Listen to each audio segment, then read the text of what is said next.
The fun thing about this haircut is that everything is based upon this guide.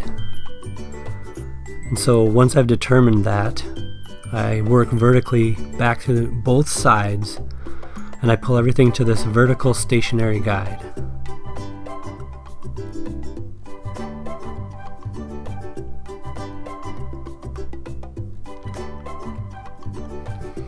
I do the same thing on both sides.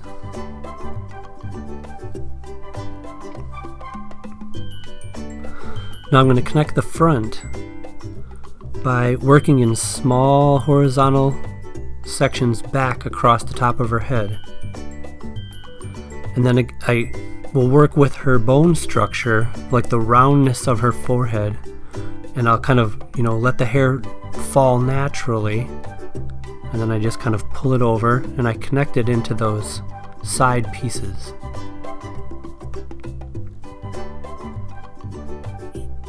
Small sections and pulling everything to that stationary guide.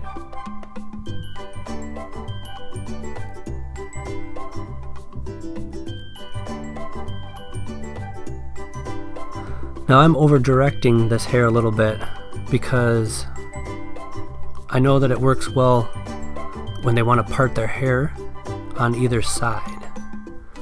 So I'm creating a very slight asymmetry through the front.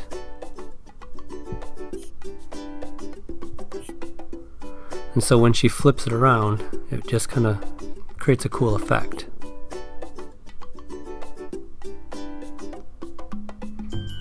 I'm also following head shape elevation.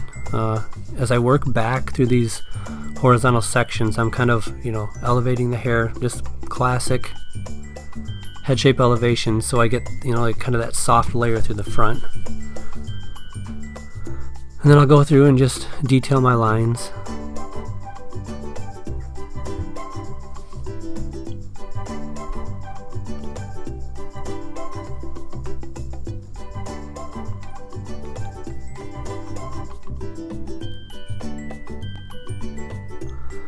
Now when I work through the top of the head, this back section, I'm just kind of pivoting around and I'm cutting a short to long, really soft line by using the razor. And there's a couple different ways that I approach it.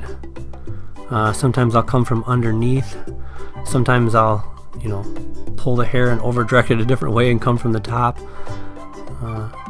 It's just a fun way of really controlling where the layers fall and how they fall and creating that really soft look.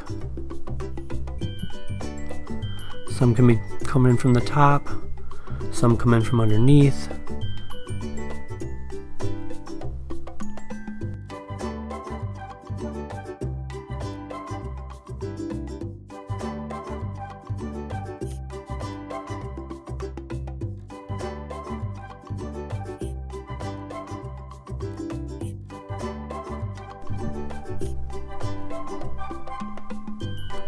I then go through and we'll do some detail work with my scissors.